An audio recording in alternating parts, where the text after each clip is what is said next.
Hello,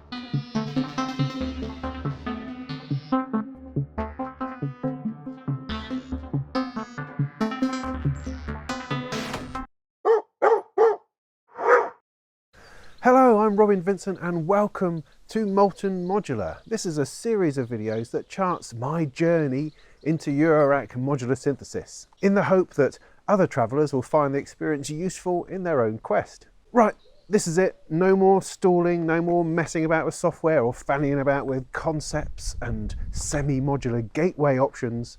This is the real deal. This is choosing your first modules. So here it is, I've got a case.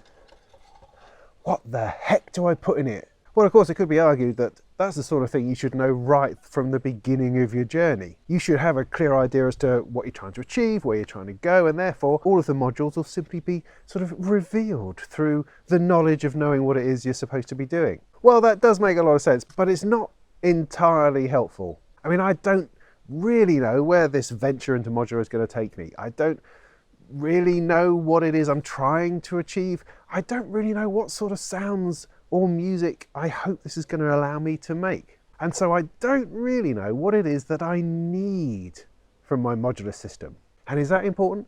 It's probably important, but that's just where I am and I can't help that, unfortunately. However, asking yourself the question, what is it that I hope to do with this stuff, is enormously helpful. And it's something you should ask yourself all the time. So for instance, you could be looking to make some extraordinarily electronic noises. You could be looking to make melody or soundscapes or ambient textures. It could be banging techno that you're after, or maybe you're after an enormous effects processor. Is it for studio use? Is it for just messing about? Is it for live performance? Or are you just trying to do a bit of sort of everything and it kind of looks like fun? That sounds a lot like me, really. But having some idea in your head as to what you're trying to achieve is going to help you move forward. Then you need to spend some time in YouTube. Watch videos of other people messing around with their modular. Spend some time on manufacturers' websites, viewing their demonstrations of their various modules. You'll find there are two great resources on the internet of other people making noises and patches that you're going to find, hopefully, inspiring. And those are the modular page on reddit.com and also the Eurorack Facebook users group. Both of those are constantly bombarded with people's latest patches and noises and blips and songs and bits of music that they've made. And many of them might have a sound or a module or a groove that you find really appealing. And then you need to start reading the comments. These conversations can throw up all sorts of things about ideas on modules, which are the best things to use in the best situation, what alternatives you could be using. There's a ton of information out there in those little patch videos. For more detailed analysis, you want to head over to the muffwiggler.com forum.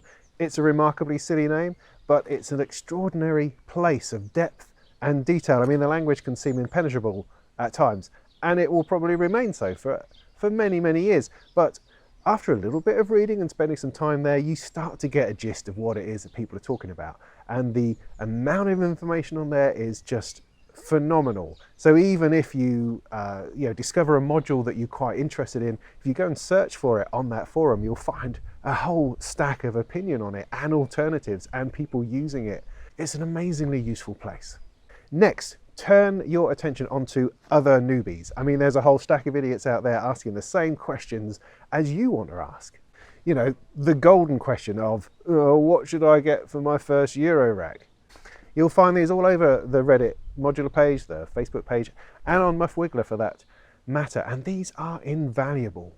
I mean, first of all, because they contain tons and tons of really good information without you looking stupid because you're not asking the question, and the immense patience and generosity of the community as a whole. So as you trawl through these different posts, you'll start spotting commonalities. You'll start seeing modules that get recommended time and time again. You'll come across people with similar tastes or similar setups or trying to do a very similar thing to what you're doing. And all of them perhaps asking the sorts of questions that you would ask if you're not a little lurking, frightened mouse sitting in the background. And with a bit of luck, you'll start to build up a picture of a handful of modules that might make for an interesting system. You don't have to have it all figured out or fully grasp what the heck is going on, but you're going to have a lot happier time if you put just a bit of work into your research and thinking about your choices. Now, you could, of course, just buy a whole load of modular and work it out as you go along. There's a few sort of pre-configured systems out there from Pittsburgh Modular, Make Noise, Dopefer. You could buy a great big ready-made modular from Dopefer. And there's recently been one from EricaSynths, this sort of 84 HP do-it-yourself modular system, which just looks flipping awesome, and it's only €1,000. But I don't think that's what you need.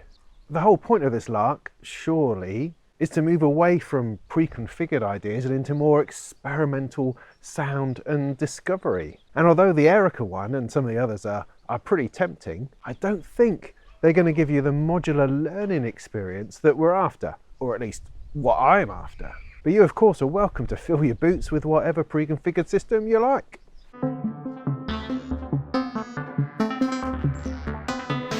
Right, enough with the babble. How do you actually select your first modules? Well, all I can do is tell you how I went through this process, and hopefully that will give you some pointers as to how to do it yourself. I probably spent the last year thinking about it and the last couple of months actively chasing down this question. So I followed my own advice. I lurked, I read, I watched, I listened, and I came up with like a handful of facts, some realities that would help me define my choices. Number one, I don't have a lot of space. I've got 104 HP to fill, which is not very much space at all. So I want to make sure that I make good, useful choices. No fluff, no extras or nice little bits and pieces that I'm not really going to be using. I want synthesis building blocks rather than multifunctional devices. I want one knob to do one thing. I don't want to be menu diving or that kind of thing. Sequencing is going to be done outside the box, so I don't need to worry about that. I am more interested in melody than I am in noise. And I have a Moog Mother 32, so I want things which are going to complement that. So from there I knew that I wanted to build a second synth voice alongside the Mother 32. So that means a VCO, a VCA, an envelope, a filter and some modulation. You know, just the basics. That's all we're talking about. It's not going to be particularly spectacular or experimental, but it's going to be a solid sound making starting point. You know, maybe I could get a third oscillator, something a little bit different, a little bit interesting, maybe some effects, some mixing, bits and pieces like that.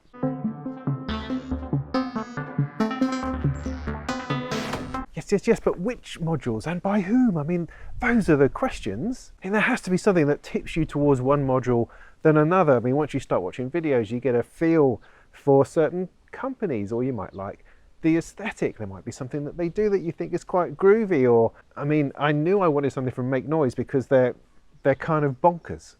I knew I wanted something from EricaSynths because of the darkness. I really liked Bastille instruments because of the wood, and they seem like a really bunch of groovy, interesting people. I really like the quality of studio electronics, and there was a really interesting video of their stuff at NAMM. And I know that mutable instruments are going to feature somewhere, although I'm not entirely sure where yet, because their stuff is flipping amazing. So it was at this point that I decided to ask the advice of every Eurorack modular manufacturer I could think of. So I swallowed my pride and asked the most ridiculously stupid question about how to get into Eurorack. I mean, I did my best to make it not sort of too cringy. I said that I had a Mother 32 and I was looking for something to complement that, and I'd already bought my case, so I tried to give the idea that I had some clue as to where I was going, and I was really just looking for personal opinion and what they thought would be the best way to tackle this momentous task of choosing these first bastard plugins. No, these first bastard modules. Almost without exception, these people were bloody awesome. They were kind and helpful, even in the face of a stupid question. Well, everyone except for 4MS, unfortunately, who told me just to bugger off and go and read muffwiggler.com and come back when I knew something. Many of them gave me quite sort of general answers and just pointed me to their range of modules. But a few of them really went into sort of stunning detail and depth and were kind of overjoyed about this idea of me getting into Eurorack, and they wanted to do all they could to help me along that road. Alan from AJH, and this is the Alan in Alan J. Hall that is Alan AJH. I mean, he was really, really helpful. And he seems like just the nicest guy in the world. He gave me links to helpful articles and then talked about my need for a second VCO. He even pointed out how there's some difficulties with a Mother 32 and using passive malts, which is something, funny enough, that I have indeed run into. And then after all this information, he then declined to recommend his own modules because he thought he might be a bit prejudiced. Yeah. I mean, he could not be nicer. Igor from Happy Nerding also pointed me to the same bunch of helpful articles. These are all by a guy called Chris Mayer, who has produced some really great stuff that there's a link I've put down in the bottom if you want to go and check out all of his tutorials and information on Eurorack Modular. Similarly, Dieter Doepfer, so that's Mr. Doepfer, if you like, was extraordinarily helpful. He gave me a whole shopping list of Doepfer modules that would build up the sort of synth that I was after, step by step. And one particular interesting recommendation that he made was for a wave multiplier, which is something that the Mother 32 can't do. Dreadbox gave some good, solid recommendations from their White Lines range of sort of cheap value entry-level modules. Endorphin just recommended Doepfer. EricaSynths were very, very focused on effects, and particularly their Octosource crazy LFO monster thing.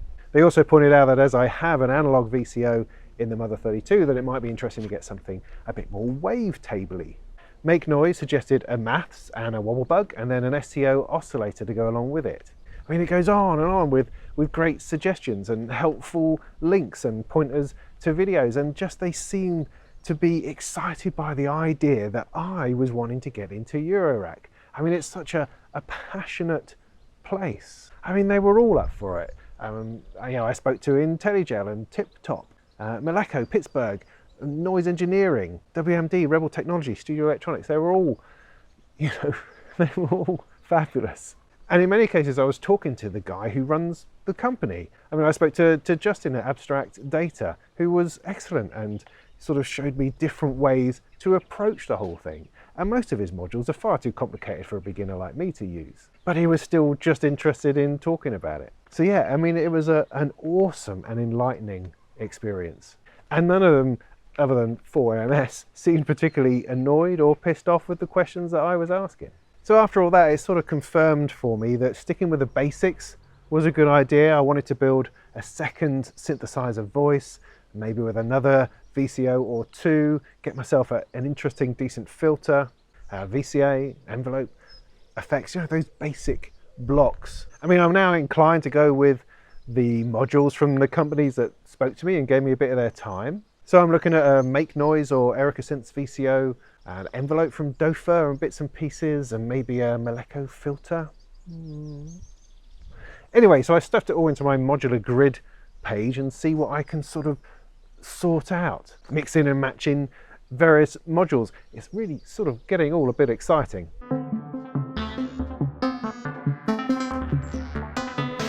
I mentioned Modular Grid in my other videos, but it's worth going over it again. Modular Grid is a superb, resourceful website which allows you to build your own virtual Eurorack. You just select the case size and jam in a whole load of different modules, and it tells you how much power you need and also the price, which is very handy. But it lets you sort of mix and match stuff and move it around so you can build up what you think your Eurorack system is going to look like. If you're not doing that already, you need to be doing that now.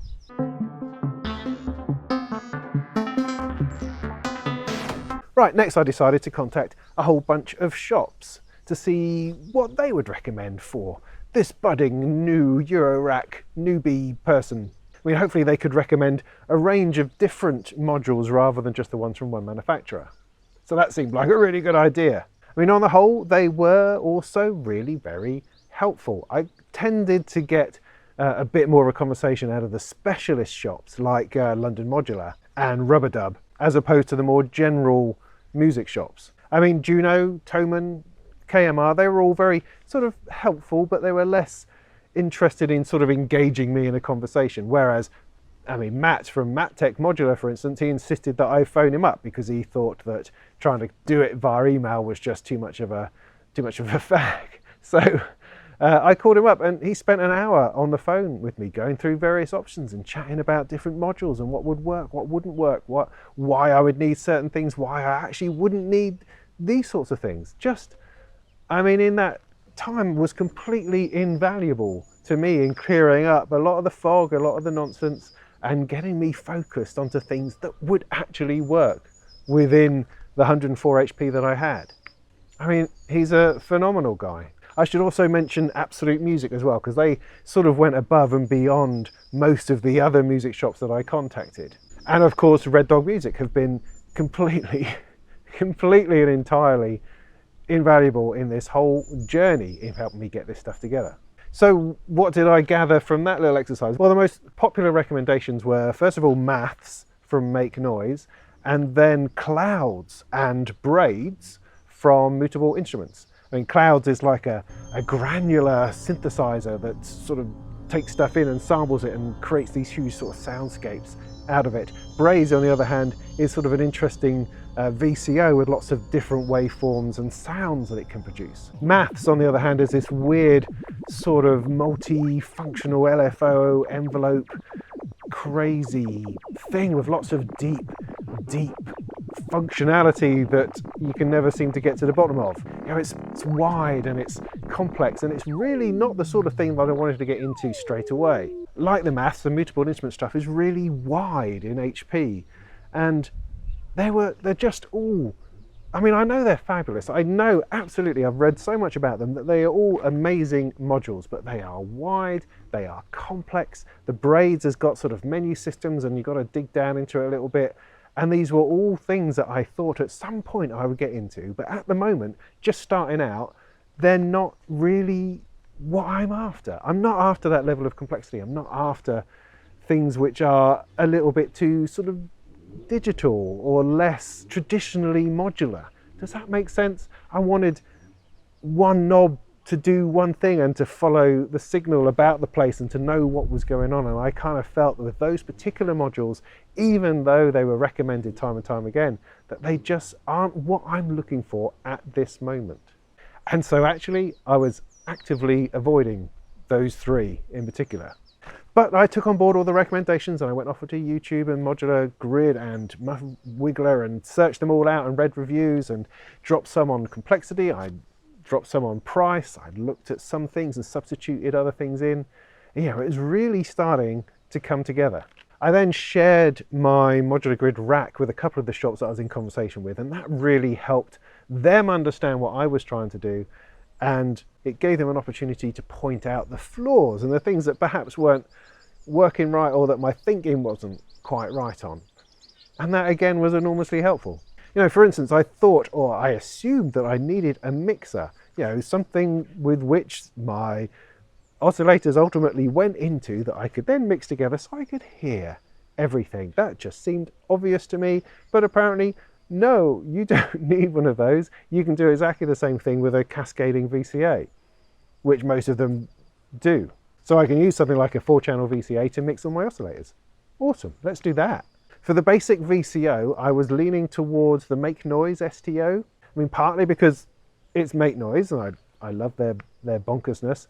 Partly because it seemed really simple. I mean, there are a couple of VCOs out there which are just nice, basic, simple stuff. And this one, you know, just looked, it was well regarded, and I thought it looked really like the sort of stuff that I could cope with.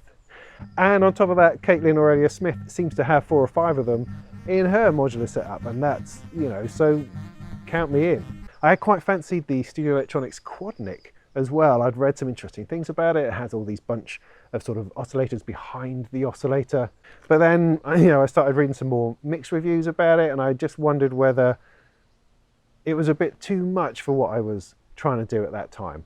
And so I was gradually being dragged towards something a bit more wavetable, something from EricaSynths. They do this rather gorgeous black wavetable VCO, and somebody pointed out a video about that, and I watched that and was completely sold straight away. So that's going to give me, you know, a different competing sound to the STO, and of course what's already coming out of my Mother 32. The filter I thought was always going to be important, and I really wanted the Borg filter by Moleko, but they don't really make them anymore. They make them in something called the Borg 2, which is a dual filter, which has two types of interesting filter within it, but it's a very wide module, and it just wasn't going to fit. It just wasn't going to fit in my case. So instead, I was again drawn to the darkness of EricaSynths and their Polivoks filter. Now, I really like that old sort of Soviet grainy filter sound, and so that just seemed to fit the bill. It looked fabulous, it had a great fat knob on it, and you know, yeah, so going for that one. The other thing that Erica do are these Pico modules, which are these really small 3 HP things that do interesting tasks. And so I had my eye on one of those. I wanted the DSP one, which just gave you a basic delay and reverb effect. You know, that's a bit of a no-brainer, really. The maths module from Make Noise kept coming up. Everyone would talk about it. And so I ended up putting a function, which is like a half maths in as a module in my modular grid rack. And whenever people saw it, they would say, oh yeah, but what you really need is a maths. And it seemed to be that I could not get the conversation to move past anything other than having a maths in there. So I put a maths in. I thought, sod it, I'll just put it in there. And then finally, everyone goes, maths, yeah, that's great. And they can move on and talk about something else. So, you know, I feel a little bit kind of pushed into the idea of having it, but sod it, let's have it and see if I can make head or tail of it. So now my rack is starting to make some kind of sense. I've got 2 VCOs, I've got a filter, I've got a quad VCA, I've got some LFO stuff going on, and an envelope, a maths, a Pico DSP, and even a touring machine that I thought I'd throw in there just for fun, but that's probably going to be part of a DIY project that I'm going to do later on.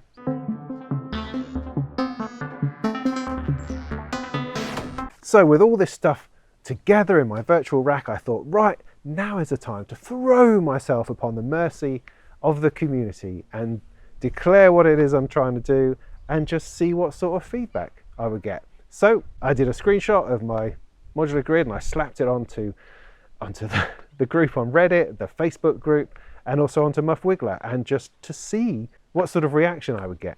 Well, stunningly, people just could not be nicer.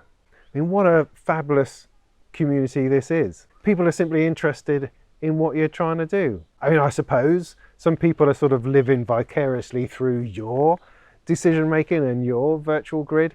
And I think everybody, no matter how much experience they've got in Eurorack, likes the idea of putting together a basic system. And so people just leapt in and contributed. I got some really encouraging comments. I mean, it looked like I'd somehow stumbled together some kind of coherent system. You know, once I'd put the maths in there and once I've explained why I didn't want a clouds or a braids, then, you know, the conversation got into the more basic bits about envelopes. The fact that the envelope that I'd chosen, there was an alternative one from TipTop that had a CV controllable ADSR on it, which is, you know, that little bit more interesting than the DOFA one I'd put in. The touring model actually got a lot of approval, although they pointed out that you need a quantizer, because otherwise you're just going to get sort of random pitches out of it, and a quantizer allows you to sort of fix that to a set scale. Yeah, so very quickly I was able to make some substitutions and some just slight adjustments to it, and it really was coming together as a workable 104 HP modular rack. You know, every module was there for a reason. And also for me, modular is very much about mixing and matching. It's about the aesthetic of all these different modules together, different styles, different front panels. And I think you have to make those choices yourself, otherwise you'll never fully appreciate it.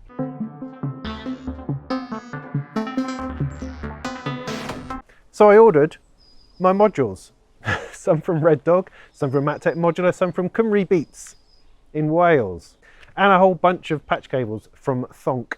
And of course, now I have this thing where there's no way that the case is big enough. Now that I've put together this basic setup, I'm constantly looking at new things to add to it to make it even more interesting. And I haven't really even gotten into what I've got yet. I already know that I need an attenuator and I need a buffered mult to sort out some other problem I'm having. I can easily fill a whole nother row with interesting stuff. I mean, just look at this fella.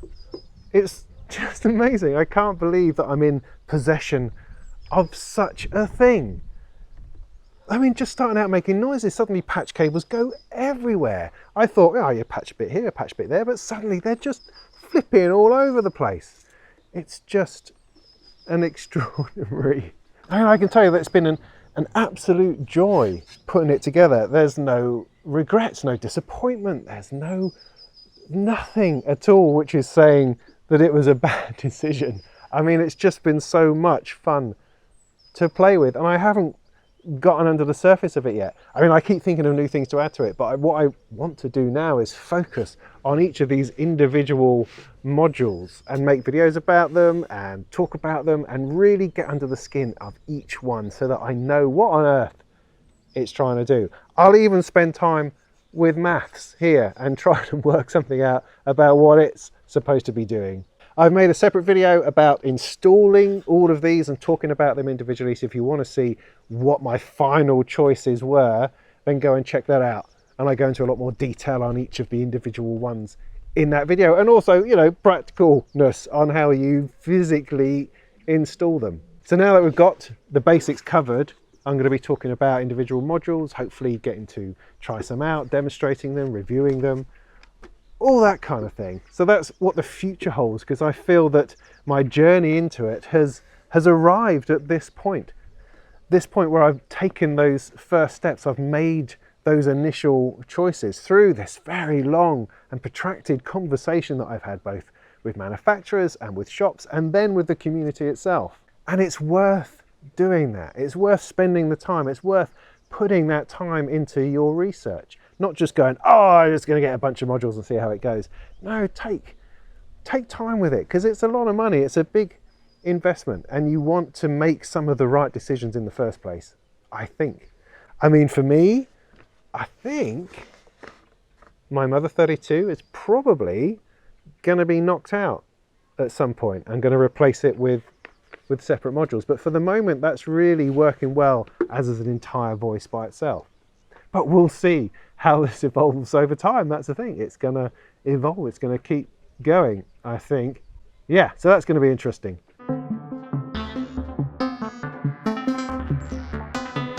And lastly, I'd really like to thank all the people who have helped me along this journey. I mean, the manufacturers, the shops, I mean, RedDog Music, of course, and in particular, Alex from Source Distribution, Simon from MSL Pro, and Matt from Molten Modular have all given me invaluable advice along the way. And of course, the good graces of the Eurorack community, who are an extraordinary bunch of people. And they're all completely willing to lend their expertise, or at the very least, some kind of half-assed opinion. And I hope that the videos that I've made in these series can add and contribute to the wealth of information that's out there to help other newbies, other people beginning this journey, to make and take their first steps into Eurorack Modular. So that's it. Check out my other video on putting all of my modules into the case, and look out for forthcoming ones on reviews and demonstrations of new modules as they come about. And in the meantime, go and make some tunes.